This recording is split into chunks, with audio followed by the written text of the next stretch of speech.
elusive tale that's been lost among the sands and weeds of the Mexican desert. There were rumors since long ago that an object crashed in Mexico. In 1974, a mysterious incident took place that some say involved a UFO and a small plane on a collision course, followed by a race between two governments to recover the debris.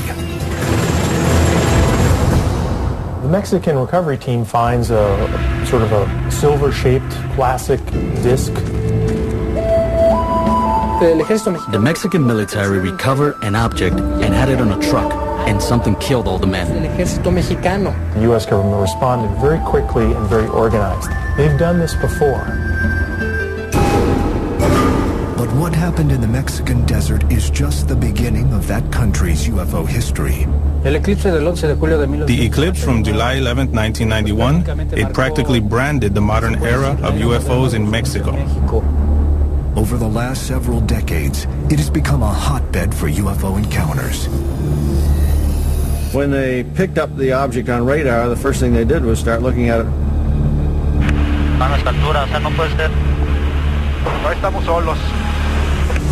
And everyone from pilots to politicians have been witness to sightings. Would you say to the governor that he didn't see something strange in the sky? In the next hour, eyewitness interviews, never-before-seen footage, and expert analysis try to solve the mystery of what really happened that day in the Mexican desert in 1974, and the rash of documented sightings ever since.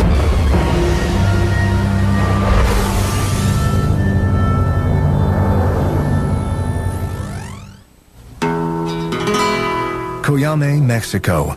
A small town not found on many maps. A place swallowed up by the Mexican desert. Home to more agave plants than people. Coyame is situated in the northern part of the state of Chihuahua, and our municipality is 7,000 square feet.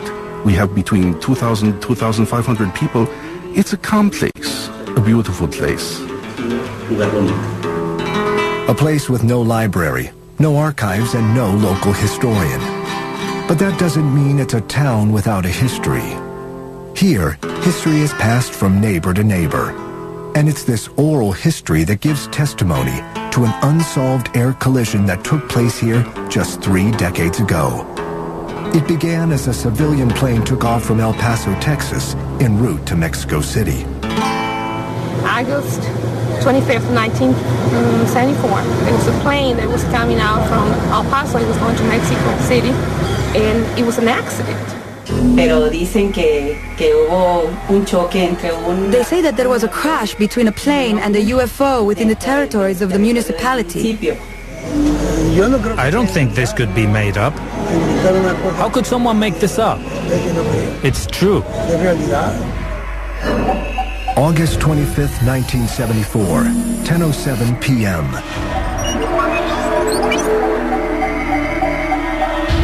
It's a quiet summer's night in Coyame. The town's inhabitants are beginning to turn in. 500 miles away, United States air defense systems suddenly register an unknown flying object over the Gulf of Mexico. Streaking across the sky at over 2,500 miles per hour, at an altitude of 75,000 feet, only one thing is for certain. This is not something man-made. Initial indications are that it's probably nothing more than a meteor. But 60 seconds later, it becomes clear that this is no meteor. This object was traveling and descending through steps, unlike that of a meteor, again, with more of an arc. The object appears headed on a course towards Corpus Christi, Texas. American air defense systems are alerted. 10:09 p.m. The unidentified flying object now suddenly veers left and enters Mexican airspace just 40 miles south of Brownsville, Texas. The U.S. continues tracking the puzzling spacecraft as it now races over Mexico. Yet what isn't seen on radar is a small craft headed on a trajectory towards the UFO. What's also interesting about this case is About the same time as this UFO was zigging and zagging, there was a plane that was leaving El Paso headed towards Mexico City. Under the cover of night, the small civilian plane from El Paso heads towards Mexico's capital city. But the plane from Texas never reaches its destination. At the same time, the American military watches as their unidentified flying object disappears from radar. It appears that the unthinkable has happened. A UFO plane collision. There's an assumption that there was a collision of some type where both the craft and the plane had collided. August 26, 1974, 8 a.m. 9 hours after a civilian plane disappeared over the desert, a Mexican recovery team hunts for the downed craft. Across the border, American intelligence is listening in. At 10:35 a.m., the Americans intercept the Mexican military radio report. The wreckage of the missing plane has been spotted just outside Coyame. Moments later, another report shockingly announces the sighting of a second wreck, but this is no plane. The Mexican recovery team finds a sort of a silver-shaped classic disc, some 16 feet 5 inches, about 5 feet thick, convex on both sides, sort of like a saucer. The saucer's surface has the appearance of polished steel. It has no markings, no lights, and there are no bodies inside. However, it does appear to be damaged in 2 spots, possibly caused by a collision with the civilian plane and then falling to the ground. Immediately, Mexican officials declare a radio silence on all search activities. Meanwhile, U.S. officials reach out to the Mexican government, offering assistance in the recovery. Their offer is met with a denial. The Mexican government denied it. They said, no, all we have is just a plane wreckage. While the Mexican team collects the crash debris, the United States is busy assembling their own elite recovery force at Fort Bliss, Texas. The team includes 4 helicopters, 3 small Hueys, and a large Sea Stallion. Prepped and ready to move out, the team is placed on standby, while U.S. surveillance scopes out the situation. The U.S. was keeping tabs again through its spy, well, what I call the spy surveillance network, through their satellite surveillance as well as airplanes that were flying over at low altitude. American surveillance reveals that the Mexicans have placed the UFO on a flatbed truck and moved out from the crash site. They were able to see there were a number of dead bodies, so which led them to believe that something very extraordinary had happened. August 27th, 2:38 p.m. Unsure of what's happened, U.S. officials greenlight their rescue team. 4 helicopters with team members aboard depart Fort Bliss. One of the things that seems obvious in this case is that the government, the U.S. government, responded very expertly, very quickly, and very organized. They had this team that assembled in Fort Bliss, and in no time were down there on site recovering this. They've done this before. But nothing will prepare the Americans for what they are about to find. Dressed in bioprotection suits, the American soldiers approach the silent convoy and find all the Mexicans dead.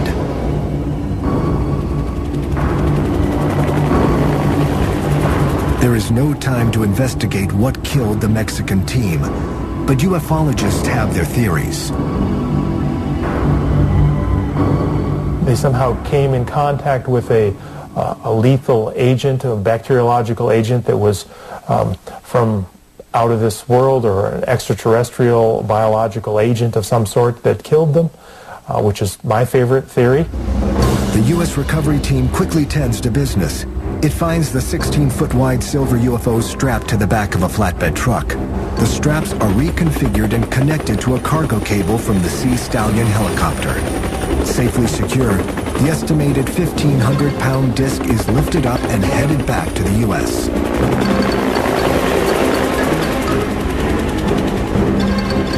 With the saucer gone, the team immediately turns their attention to the remaining evidence. The plane wreckage, vehicles from the convoy, and the Mexican team bodies are gathered. They gathered the debris, the bodies from the Mexican recovery team, and then they exploded them with high explosives. The reason why is to hide the evidence. Their work done, the recovery team heads back to base. Where the UFO was taken is unknown. Some have speculated Atlanta, Fort Bliss, or Wright-Patterson Air Force Base. It is an unprecedented event, and I think it's comparable to what happened in Roswell, New Mexico.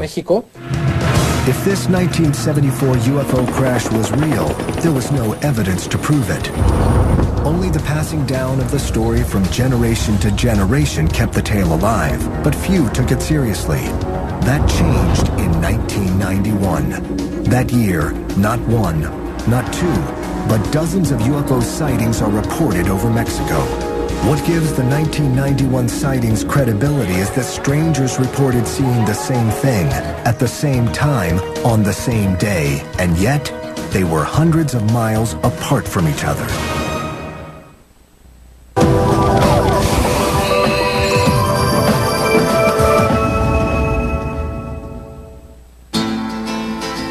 For over 3 decades, the Mexican desert is alleged to have been the site of an incredible tale.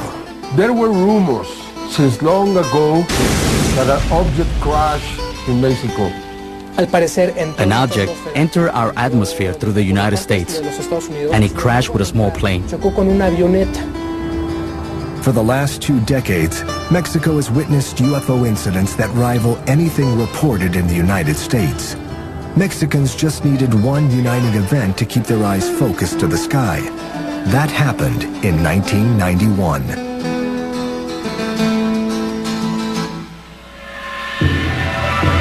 In July of that year, one of the longest solar eclipses in history is set to happen. The total eclipse is visible only in a narrow corridor that includes central Mexico.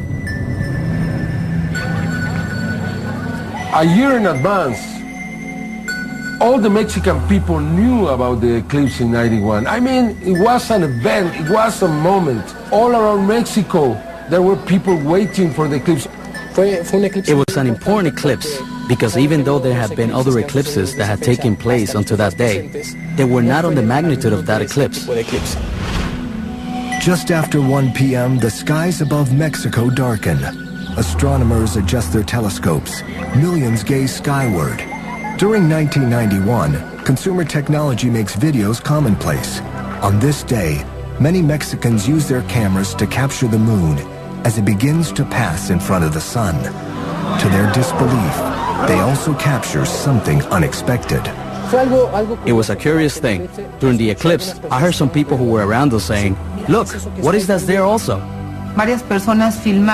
Several people filmed and saw metallic objects that are clearly distinguished with the form of a cupola,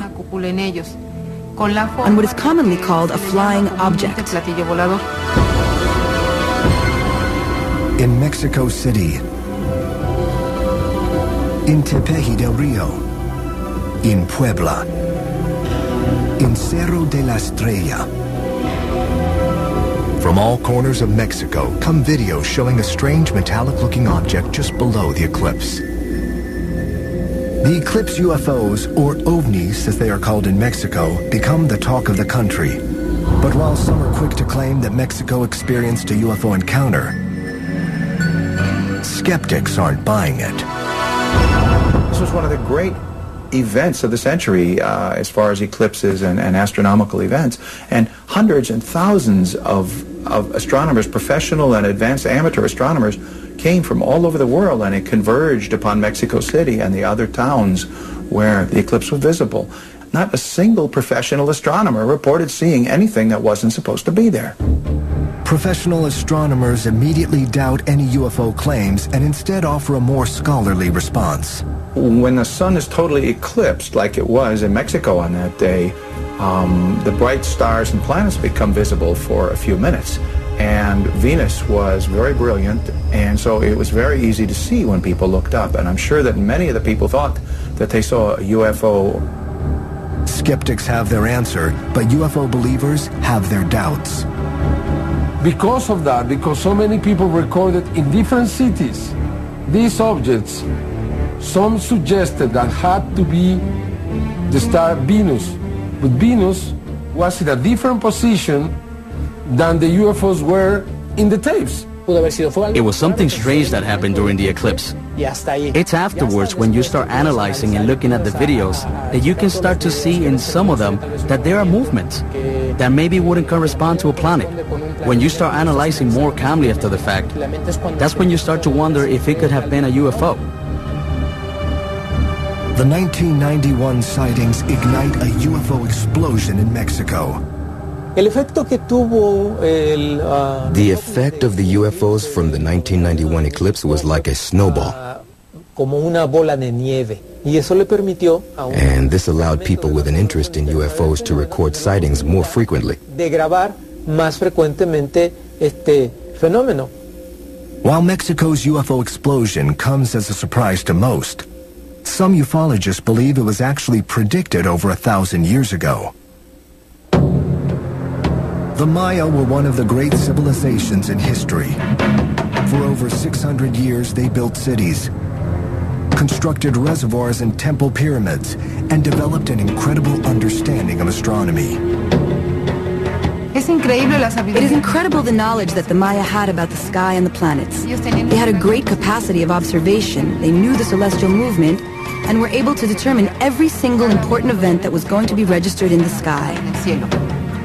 The Maya recorded their information on foldable books called codices. Most of these texts were burned by Spanish priests during the 1500s. Today, just 4 Mayan codices remain. Among them is the Dresden Codex, a document that offers an enigmatic glimpse into the Mayans' astral wisdom. It's pure astronomical, the moon, the sun, the systems, everything is there. Anybody who has studied and analyzed that consider this document a real treasure from the past. Among the information contained in this codex is an eclipse prediction cycle. The eclipse of 1991 appears in the Dresden Codex. But did the Dresden Codex predict something more? In it, they talk about the meeting with the Brothers of the Stars, which in our language we call extraterrestrials. When I read this, after receiving all these videos, that struck me, that really affected me, because it's like if the Mayans knew long in advance that these sightings were going to take place that day. How can you explain that? Is that a coincidence, or they knew? I think they knew. Over a century later, most Mexicans knew something out of the ordinary was happening.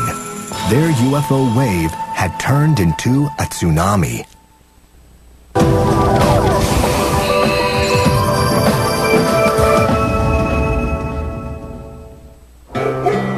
Literally overnight, Mexicans are mesmerized by the apparent UFO wave striking their country. Ufologists point to the open-mindedness of the Mexican people as being partly responsible for this UFO explosion. Mexicans have been fascinated by legends, stories, elves, fairies. That psychology and sociology allows Mexicans to keep an open mind when it comes to extraordinary occurrences. When you open yourself up to other possibilities, it is much easier to accept the UFO phenomenon. However, skeptics claim that Mexico's UFO wave is more of a social phenomenon than any actual increase in visits from little green men. Sightings always seem to come in waves, and these waves are generally, they correlate with the publicity, that if the newspapers or TV stations, whatever, are filled with stories about UFO sightings, people will go out and pay much more attention to things that they see. Since the earliest UFO sightings, witnesses have always been subject to heavy ridicule. They are portrayed as overzealous sky watchers who wouldn't know a DC-9 from a weather balloon. But what happens when the witness is someone who doesn't fit into these categories? What if the person has a solid reputation and career? What if the witness doesn't just know a DC-9, but flies one? Captain Raimundo Cervantes has been flying for over 40 years. With 17,000 hours of flight time, he has seen it all. Or at least he thought so. July 28, 1994. Captain Cervantes is piloting Aeromexico Flight 129 from Guadalajara to Mexico City. He's taken the route before and everything seems in order, including the weather. Totalmente claras. Totally clear. Like we, the aviators, say. We could see the next day. Totally clear. As the flight nears Mexico City International Airport, Cervantes puts the DC-9 on course for landing. 5,000 feet in the air, he receives the all-clear from the control tower and prepares to lower the landing gear. I ordered to lower the front wheel. At that moment, we felt an impact on the plane. Very strong. Muy fuerte. The plane is rocked. To Cervantes, it appears obvious that they have collided with something in midair, but there is no time to investigate. The pilot has already begun his descent of the DC-9.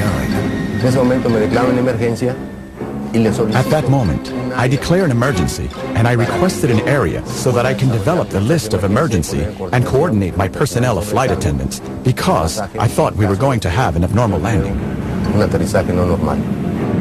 Unsure of the condition of the damage to his landing gear, Cervantes needs nerves of steel to coax the wounded jet to safety. We level the plane.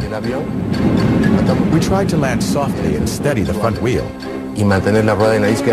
I was concerned that there was damage. We lower the front wheel, and to our surprise, the plane starts rolling perfectly. Y nuestra sorpresa, empieza a rodar el avión perfectamente bien. Disaster is averted. Captain Cervantes wonders if a helicopter has clipped his DC-9 on approach. But the air tower's radar records discredit that theory. Yet an inspection of the DC-9 reveals damage and creates more questions than answers. There was a flight inspector that searched the plane who detected that one of the hydraulic lines was cut. It was cut like if it was done with a cutter. Something very strange. What caused the landing gear's hydraulic line to be cut? A subsequent investigation will place blame for the incident on worn-out parts, and the airline denies any mid-air collision. But Captain Cervantes stands by his claim that the plane hit something. That isn't the end of the story. Flight 129's strange encounter is about to get even stranger. Enrique Colbeck is an air traffic controller who was in the tower that night. Upon learning of Flight 129's incident, he instantly flashes back to a series of phone calls the tower had received earlier that evening. An hour before that flight was initiated in Guadalajara, we received phone calls from different sources. They were communicating to us that an object was flying very close to a building that is almost in the final trajectory to these runways. The sightings place the unidentified flying object right in the landing path of Flight 129. To most, the idea of a plane UFO collision seems unrealistic. But a few days later, another incident at the same airport raises suspicions that something out of the ordinary is going on. August 8, 1994.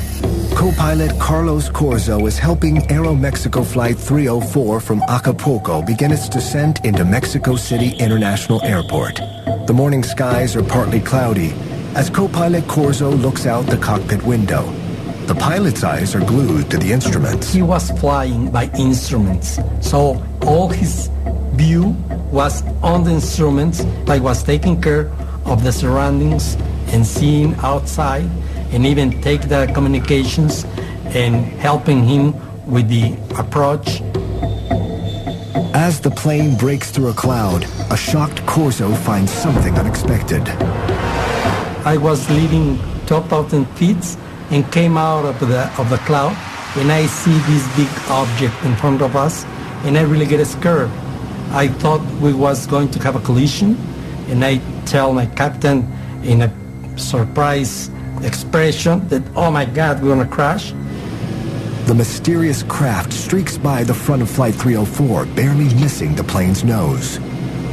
It was a huge object, maybe 15 or 20 meters radio, something like platinum or some kind of very neat metal.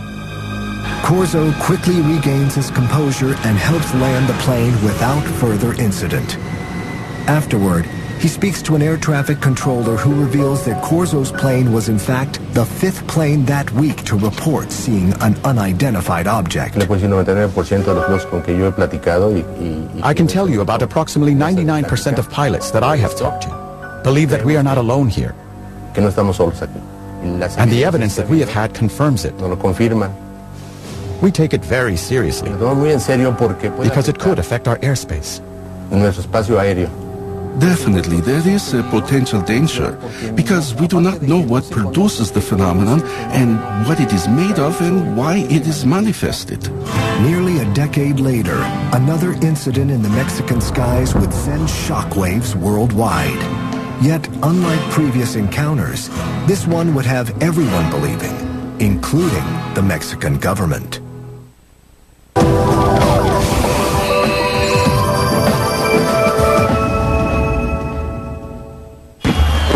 Every year on the night of September 15th, they come together. Thousands pack the main square in Mexico City to watch their president ring the very same bell that signaled the start of their fight for independence almost 2 centuries ago.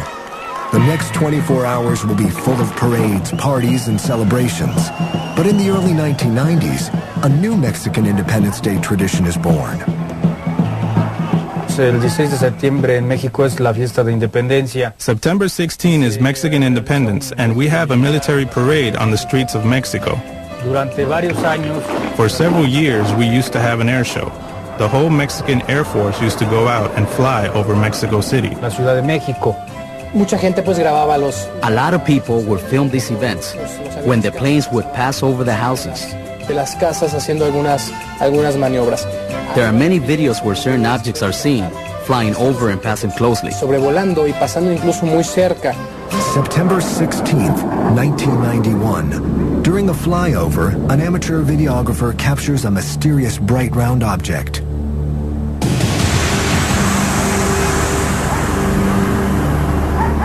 September 16th, 1992.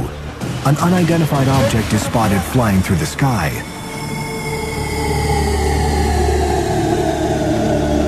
September 16th, 1993. As a squadron of helicopters conducts maneuvers, a metallic-looking object appears to weave through their formation. 3 years, 3 sightings. Yet the Mexican military offers no comment on the encounters. With respect to the sightings of these objects during military parades, the government never voiced an opinion for or against. The government here has always remained aloof. This comes as no surprise to the UFO community, who for decades has claimed that governments are actively suppressing UFO encounters. Blacked-out reports, secret projects, and constant denials have all fed the notion of a massive cover-up. March 5th, 2004. Mexico's 501 Air Squadron is on a routine search for drug-smuggling aircraft. But the military pilots witness something far from routine. The Air Force in Mexico patrols the south border to stop airplanes with narcotics from South America. They do this many times every day with different airplanes. But this day is different. During an afternoon surveillance run, the team picks something up on their radar. They assume it's a drug-running plane and take off after it. Following it on radar, the object appears to be changing speeds erratically, at times traveling at over 380 miles per hour. While in pursuit, the crew turns on their forward-looking infrared system, or FLIR. It's like a camera that is mounted on the aircraft, and its purpose is to look not using visible light like an ordinary camera would, but using infrared.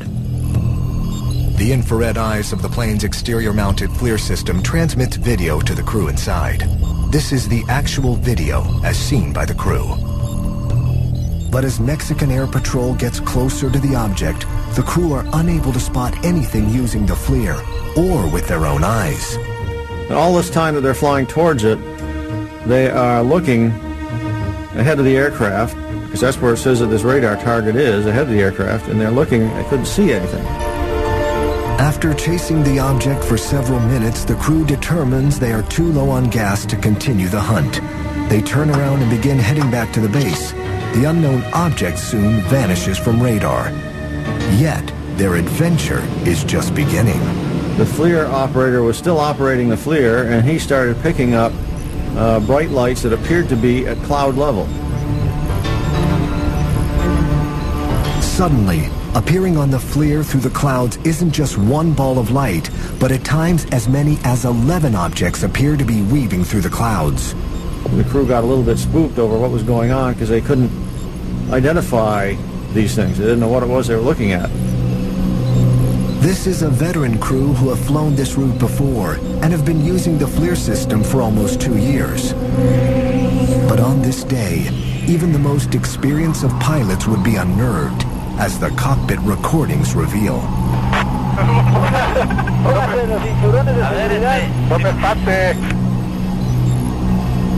It appears to the crew the objects aren't just traveling alongside their plane, but surrounding it. Jóvenes, no estamos solos. No estamos solos, qué cosa tan rara, Nos están rodeando. Oye, ¿qué tienes? Then suddenly, the balls of light disappear, leaving a scared and confused crew to return to base. Over the next several weeks, the Mexican military conducts an investigation into the incident.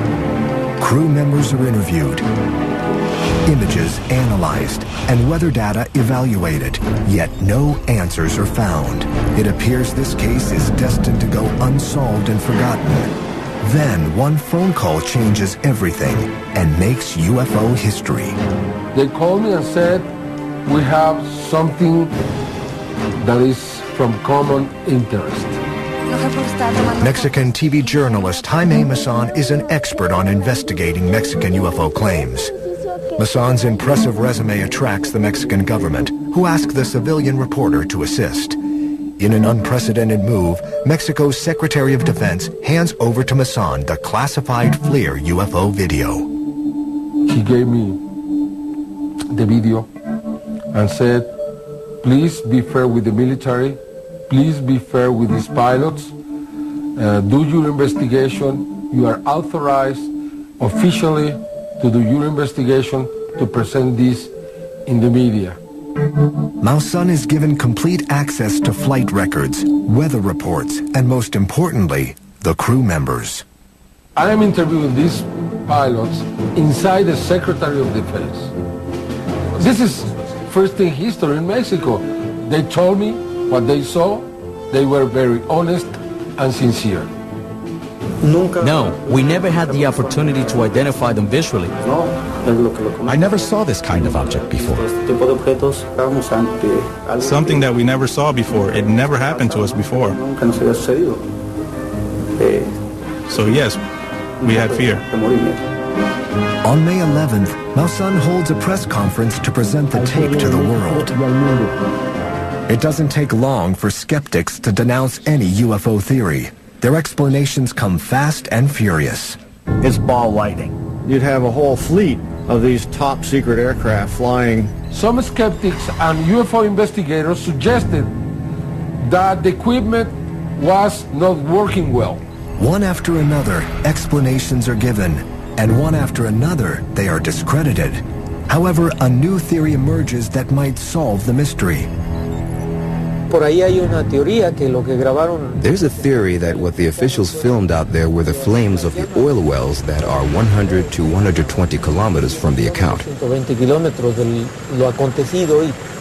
They appear to be brilliant glowing objects in the infrared. Of course, they were not visible to the eye, but that's the whole purpose of the infrared camera system, is so that you can see things by their heat signature. You can see things that are not visible to the eye. Could what was showing up on the FLIR system actually be distant oil wells? Those who've examined the case have their doubts. First thing that we did was analyze the lights to determine their shape, to see if there was shape to them, and how did it change frame to frame, minute to minute. If the lights are oil wells, as skeptics have claimed, then they should flicker like a flame. But using computer programs to break down the lights reveals something very different. Over a period of frames and minutes, the glow may change on the outer edges, but there is an object in the center that is rock steady. It's a ball, it's a sphere, and it's not possible that it's a flame, because if it was a flame, it would be undulating not just from the edges out, but over the entire object. Adding to the case against the oil well theory is the fact that despite flights in this area daily, no one has ever reported this kind of encounter before. The only way, really, to prove this would be to do it under the same basis, using a FLIR camera, flying the same route, probably with the same airplane. Until that happens, the Mexican Air Force encounter remains an unsolved mystery. But for UFO researchers, that doesn't take away from the importance of this landmark case. For the first time, a government turned to the UFO community for help.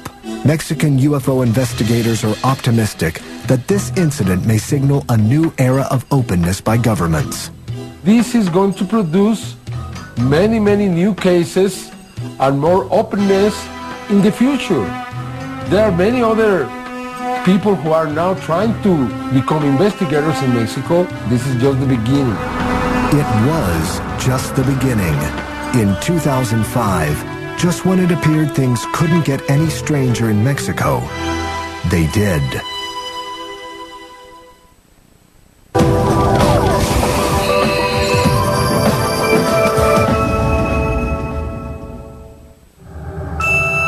Since 1991, Mexican witnesses have videotaped hundreds of hours of footage containing alleged unidentified flying objects. But while the sheer volume of sightings has impressed some, it's what's on these tapes that matters. But out of the thousands of videos that we have, most of the times are, balloons, airplanes, stars, mistakes, honest mistakes. Probably just 10 or 15% of them are good, really good. It's this 10% that has drawn the attention of everyone from ufologists to the mainstream media. Among the most interesting UFO phenomenons captured on tape are what is referred to as fleets. A group of more than 3 objects we call fleets. They travel horizontally or vertically with very strange forms as boomerangs, spheres, discs. June 10th, 2004, Guadalajara, Mexico. An amateur photographer captures unknown objects in the sky. June 21st, 2004, 300 miles away in Cuernavaca, Mexico, another fleet is caught on tape. March 30th, 2005, almost 600 miles north in Torreon, yet more unexplainable objects dot the Mexican sky. April 11th, 2005, 500 miles to the south in Mexico City, the skies over the capital city are full of mysterious aircraft. I believe it's a way that someone is using to communicate with us. I believe They are trying to say something similar to what happened in England with the crop formations. Skeptics are quick to dismiss fleets as nothing more than weather balloons or birds. But seeing is believing. And in June 2005, a fleet sighting had people believing. One of the more recent accounts of UFO sightings here in Mexico happened here in Jalapa, Veracruz. And it is very interesting because the witnesses were of a very high caliber. June 24th, 2005, 10:30 a.m. A public ceremony is being held to celebrate the delivery of new patrol cars to the local police department. On hand are such dignitaries as Governor Fidel Herrera Beltran, high-ranking police department officials, and the local media. Moments after Governor Beltran finishes his speech, cries of UFO, UFO echo through the crowd. Instantly, all eyes are on the mysterious objects hovering above.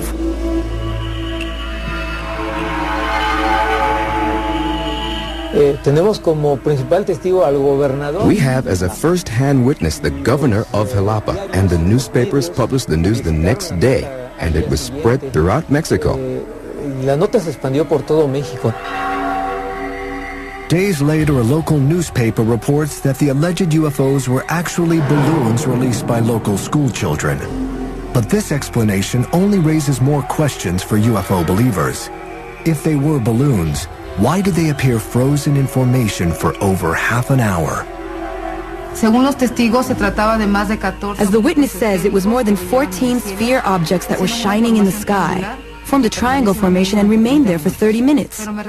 I just find it hard to believe that balloons could stay in the same place and in the same formation for half an hour. I think this is an extraordinary observation because it's a governor and all of his advisors and police personnel who observed this case.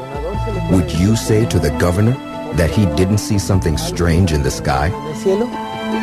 It's those strange things in the sky that have brought together these UFO experts and enthusiasts. From all parts of Mexico, they have come to discuss the UFO wave that their country has undergone. For these men and women, the encounters that have taken place deserve attention and answers. Among the incidents they examined is the alleged 1974 UFO plane collision near Coyame, Mexico. The word is getting around somehow that something happened and that the U.S. was interested in this crash. The information that Gilberto has is very little, but the data that makes this case lends itself to the possibility that this may have been real. 3 decades later, Coyame still has more questions than answers. But are there clues out there that could break the case wide open? Any motivated investigative journalism student of today, or professional, could have a field day. Go to the town, track down all the people in the town who used to be there and live there by address and find them and interview them. It requires more rigorous study. It requires more of a collaborative effort, hopefully among the UFO research communities between the United States and Mexico. So it's a case that's going to need more further investigation. And like any seminal event in history, there is a last-second plot twist. I was recently in Chihuahua and I asked about this case, and there is a rumor that there are photographs around this case that I haven't seen. I was promised that I was going to receive these photographs, but people there are still afraid. It seems that they have kept these photographs for a long, long time. Fittingly, once again, the Coyame story is shrouded in mystery. Did a UFO crash in the Mexican desert in August of 1974? Did a Mexican recovery team fall prey to an unknown biological poison? The truth may never be known. But what we do know is that over the last 15 years, Mexico has experienced something out of the ordinary. For UFO believers, this appears to be a golden age of alien encounters. Only one thing is certain. Mexico, a land steeped in history, is now steeped in mystery. Giant balls of ice hurtling around the sun? Fragments from the beginning of time making a beeline straight for our house? Not my house! For a whole week, all will be answered, as well as the most profound question of all. Did I really change the world? No, really, did I? Out of This World Week, all this week, only on the History Channel.